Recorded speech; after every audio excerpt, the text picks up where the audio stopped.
आप देख रहे हैं डार्क फाइल्स। डार्क फाइल्स में आज की कहानी हमारे साथ शेयर की है शैलेश जी ने। तो चलिए बढ़ते हैं आज की कहानी की ओर। कहानी में आगे बढ़ने से पहले अगर आपने अभी तक हमें इंस्टाग्राम पर फॉलो नहीं किया है तो कर लें और साथ ही लाइक करें हमारे फेसबुक पेज को। तो चलिए बढ़ते हैं आज की कहानी की ओर। शैलेश जी बताते हैं कि बात आज से तकरीबन 30 साल पुरानी है, यानी साल 1990। 90s के उस दौर में मेरे पिताजी को एक बहुत ही गंभीर बीमारी थी। दरअसल मेरे पिताजी को गले का कैंसर था, जिसका इलाज हमारे गांव में कहीं भी नहीं हो पा रहा था।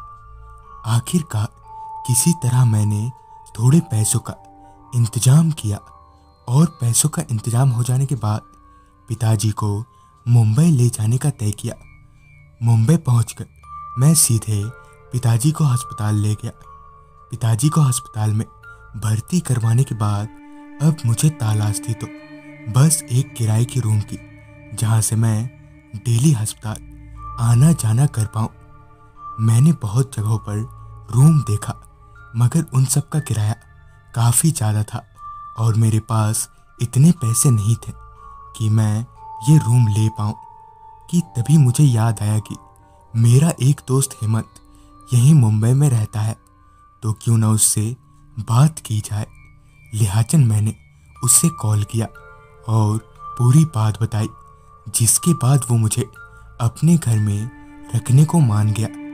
हेमंत का घर मुंबई के गोरे गांव में था, लिहाजन मैं फटाफट वहां से गोरे गांव के लिए ट्रेन पकड़ी। दोस्त के घर पहुंचकर मैं उसे धन्यवाद कहा। बातों ही बातों में दिन कब ढल गया पता ही नहीं चला।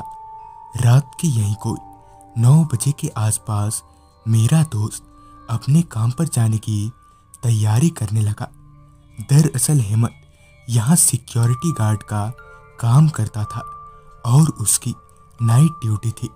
रात का खाना खाते खाते हेमंत ने बताया कि देख, ज़्यादा रात हो जाने के बाद कमरे से बाहर मत निकलना, और हाँ, मेरे जाने के बाद दरवाज़ा हमेशा बंद रखना। जिस पर मैंने उससे पूछते हुए कहा, क्यों भाई, आसपास चोर वोर घूमते हैं क्या रात को? जिस पर हेमंत ने बताया कि दरअसल यहाँ आसपास की हवा ठीक नहीं है, जिस वजह से रात हो जाने के बाद कोई अपने कमरे से बाहर नहीं निकलता है। जिस पर मैंने ठहाका लगाते हुए कहा, क्या भाई, तू भी शहर में रहकर ऐसी भूत प्रेत को मानता है? खाना खा लेने के बाद हेमंत अपने काम पर निकल गया और मैं ठीक उसके कहे मुताबिक कमरे का दरवाजा अंदर से लॉक कर लिया। दिन भर के सफ़र के दौरान मैं इतना थक गया था कि कब मेरी आंख लग गई पता ही नहीं लगा। फिर जब मेरी नींद खुली तो मेरा फ़ोन बज रहा था। मैंने आंख मीचते हुए फ़ोन उठाया तो हॉस्पिटल से कॉल था। उन्होंने मुझे हॉस्पिटल बुलाते हुए बताया कि पिताजी काफ़ी सीरियस कंडीशन में है।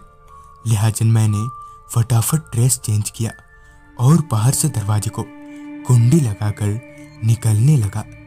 जब मैं सीढ़ी से नीचे उतर रहा था तो मुझे ऐसा लग रहा था मेरे साथ कोई और भी है जो मेरे साथ ही चल रहा है। हालांकि मैं इन सब चीज़ों में विश्वास नहीं करता हूँ, मगर ना जाने क्यों उस रात मैं भी थोड़ा घबरा गया। मगर पिताजी के टेंशन के सामने मैंने इन सब बातों पर ज़्यादा ध्यान नहीं दिया। उस पूरे बिल्डिंग में सन्नाटा इस कदर था कि मेरे सांसों की आवाज़ भी मुझे साफ साफ सुनाई दे रही थी।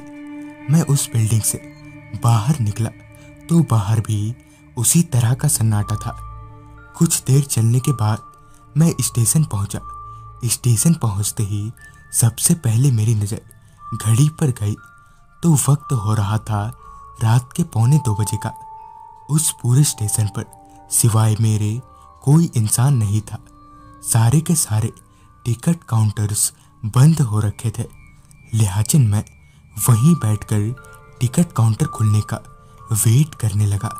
थोड़ी ही देर में एक टिकट काउंटर ओपन हुआ जिसमें एक औरत थी। लिहाजन मैं उस टिकट काउंटर में गया और दादर जाने के लिए एक टिकट कटवाई और उस औरत से टिकट लेकर प्लेटफॉर्म की तरफ बढ़ने लगा।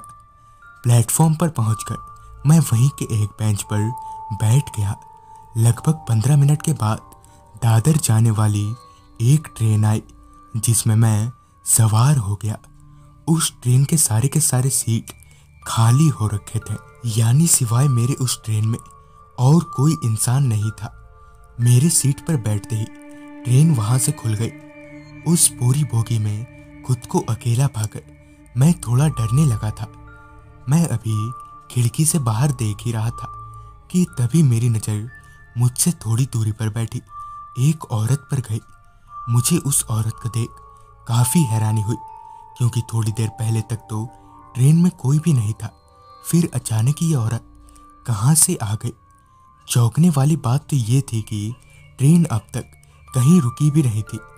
मैंने उस औरत का चेहरा ध्यान से देखा तो पता चला कि ये तो वही औरत है जिसने अभी मुझे टिकट काउंटर में टिकट दिया था। अब रह रहकर उस औरत का चेहरा बदलने लगा था। अब उसका चेहरा बड़ा ही भयानक हो गया था और उसकी आंखें खून जैसी लाल हो गई थी।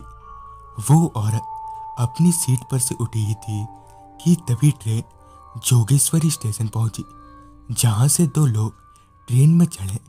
जिन्हें ट्रेन में चढ़ता देख वो औरत वापस अपनी सीट पर बैठ गई। ट्रेन में चढ़ते ही वो दोनों उसी सीट पर बैठे जिस पर अभी वो औरत बैठी हुई थी। मानो उन दोनों आदमियों को वो औरत दिख ही नहीं रही हो। वो औरत अपनी लाल आंखों से एकटक मुझे ही देखे जा रही थी। ट्रेन के रफ्तार के साथ ही साथ अब मेरी धड़कनों ने भी रफ्तार पकड़ ली थी। थोड़ी ही देर में वो औरत मेरे आंखों के सामने से ओझल हो गई, जिसके थोड़ी ही देर में दादर आ गया। लिहाजन मैं फटाफट ट्रेन से उतर गया। अब तक मेरे दिमाग ने काम करना बंद कर दिया था। जहां एक ओर मुझे पिताजी की परेशानी खाए जा रही थी, वहीं दूसरी ओर ट्रेन वाली औरत का डर मेरे दिमाग से जा ही नहीं रहा था। हॉस्पिटल पहुंचकर मैं तुरंत लिफ्ट में दाखिल हुआ और लिफ्ट मैन को 7वें फ्लोर का बटन दबाने को कहा। बटन दबाने के लिए लिफ्ट मैन ने अपना हाथ आगे बढ़ाया तो उसके नाखून काफ़ी नुकीले और बड़े थे। 7वें फ्लोर का बटन दबाने के बाद उस आदमी ने अपना चेहरा मेरी तरफ घुमाया तो मेरे होश उड़ गए। वो लिफ्ट मैन नहीं बल्कि वही ट्रेन वाली औरत थी। अब मेरे हाथ पैर फूलने लगे थे। डर के मारे मेरे मुंह से आवाज़ तलक नहीं निकल पा रही थी। वो औरत लाख कोशिशों के बावजूद भी मुझे हाथ नहीं लगा पा रही थी।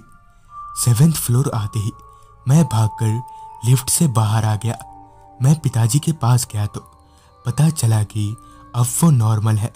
यह सुनकर मेरी जान में जान आई। कुछ दिनों बाद मैंने ये बात एक पंडित जी को बताई, जिन्होंने बताया कि दरअसल तुम्हारे दोस्त की वो इमारत प्रेतवादित है, पर गनीमत तो इस बात की रही कि तुम्हारे हाथ में उस वक्त वो मादुली बंधी हुई थी, वरना तुम्हारे साथ उस रात बहुत बुरा हो जाता।